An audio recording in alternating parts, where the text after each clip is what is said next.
All right. Another small story. This is Mary of Mary Jill Makes. Oh, I have a new name. Oh, you have a new name. How can they find you on social media? Instagram, PrairieStitchCo. Oh, All together. Okay. It's Prairie Stitch Company, but I just wanted to Oh, be Prairie Stitch, but there already was one, so I had to be Co. okay. PrairieStitchCo. So you switched from Mary Jill Makes. Originally, I was Such Things. Oh, I didn't know that either. Yeah, way back. So in the show, then, how do you want to be? Prairie Stitched. Prairie Stitched Co. Company. Exciting. Well, Mary, I stopped by your house and I asked, you got a lot of projects happening here. As you can see in this house, she's covered by her creations. So tell me how you got started in this business of making things and creating things. Well, I've always made things and done things, but a long time ago, I don't know why. I guess I didn't have enough to do. I had a 1-year-old and eventually had another one after that.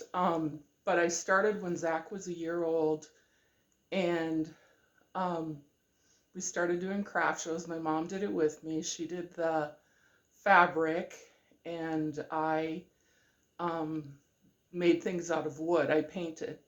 I was a folk artist. Oh, and so I had set around stuff and hang on the wall stuff. I don't have anything in here. I was going to say I should have had you hold up something.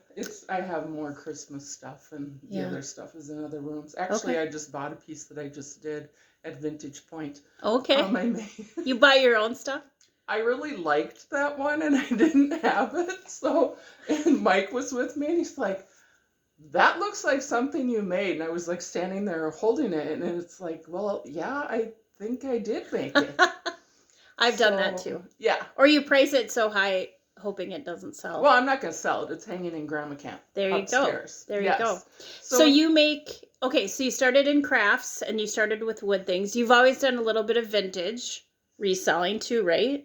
No, I didn't then, because you couldn't then. Then it was just strictly, you had to make the stuff. Oh, okay. Like the street fair, my mom was so mad at me when I got into the street fair, because I told her she couldn't do it with me because I didn't apply with her. I mean, it was like juried. We went and watched the jury and all this stuff, and me and Kathy Botman, actually.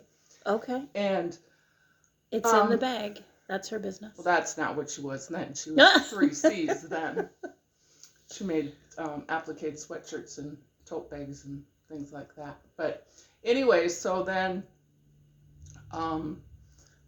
you had to make your own stuff, and I was so concerned. But the street fair wasn't like how the street fair is now. It was very much handmade. Mm-hmm. And we all thought we were going to get kicked out if we didn't do what we were supposed to do and whatever. And so I told my mom she couldn't do it. And so then she got mad at me. And it was a thing. Drama. Yeah. And so anyway, then I went on and I did these shows for a long time. Quit my job. I was a draftsman and a technical illustrator. And I quit my job. I have to do how old Zach was. Zach was 4 or 5. And then he was going into kindergarten. And yeah, because Sarah was 3 and 5. And so then I did it until he was full-time, so I did it full-time. And back then I did like 25 shows a year. I did Crafters Mall. Wow. Yeah, we had a Crafters Mall out in Village West. Do you feel like there's that many now? Could you do 25 shows a year? No. Like crazy. Well, you probably could because you kind of fit into multiple categories and stuff. Like it's art, it's fiber arts, it's... yeah, I didn't, and like I said, we didn't have repurposed anything then. Right. They didn't do that. And right. So like I did the 2 big ones, well actually more than 2. I did the 2 in Fargo, spring and fall. Went to Grand Forks, did those, went to Minot once. All with little kids. Yeah, my mom watched my kids. Yeah. I part of the reason I wanted to do this is I know everybody started in different ways, and a lot of people start with small kids and their business changes and evolves and things like that. So you've always been a maker, you've always been an artist, right? Mm-hmm. Okay. Yeah. And so what has been the hardest part for you in doing this? Because now you work full time and you do this on the side Yeah, from as long as I have known you. yes, I went back to work when Zach was 12 because the bottom kind of fell out of craft shows. Craft shows rise and fall. It cycles, yeah. Yes. Yeah. And so they weren't, I didn't feel I could make what I was making. Well, I wasn't making what I was making. So then I went back to work. Yeah. And then I worked at school. So then I still had my summers off so I could do more. Did you teach art? No. What did you teach? I didn't teach anything. I was a para. Oh, I didn't know that. Yep, I was in ILC. I worked there I worked at school at North for 20 years. And then I eventually ended up in attendance. But anyway. Fargo North. Yes. Okay.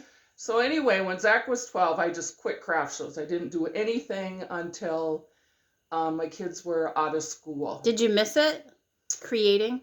Yeah, this is how I stay sane. I get cranky otherwise if I'm not. So what's your let's see, what's your favorite part of, so it's the creating and the making. What do you tell me all the things that you make for shows? Now? Mm-hmm. Now I do fabric. Now I'm my mom because and it was deliberate because it's lighter weight. Yes. You know, like I used to haul around boxes of wood and, you know, all of that, and it got to be heavy and whatever. But so now I do fabric and I make, like I'm buying linen tablecloths. I want to make blouses or tops out of them. Love it. And then I have these Afghans and wool blankets. Yeah, and you repurpose them into pillows. I'm going to make those into clothing. Oh, clothing. Okay. And then I have quilts, like this quilt right here. So now my plan is I'm going to be retiring the end of April. Congratulations. Thank you. And I'm going to be in the Morehead Antique Mall, which I was there a couple years ago, but I couldn't keep up with it.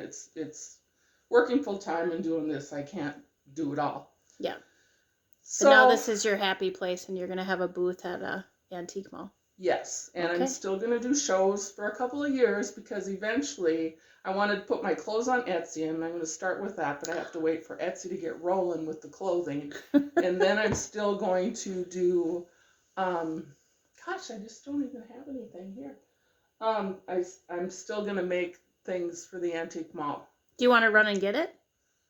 Is it in the other room? No, it's downstairs. Oh, it's all okay. packed away. All right. Well, some of the questions I was asking people are, so your favorite part of this business, I assume, is making the items. I love fabric, so I really like the quilts. Okay. And I like textiles. Sure. And I like designing. Sure. I like figuring it out and thinking about it and making it. I do it because I have to. I do shows because I have to, but those aren't my favorite parts. You're not. I like talking to the people. Yeah. I mean, that's fun. But it is kind of, And I feel like my head is taking up a lot of this that's video. Okay, you can be on it. They can just hear me.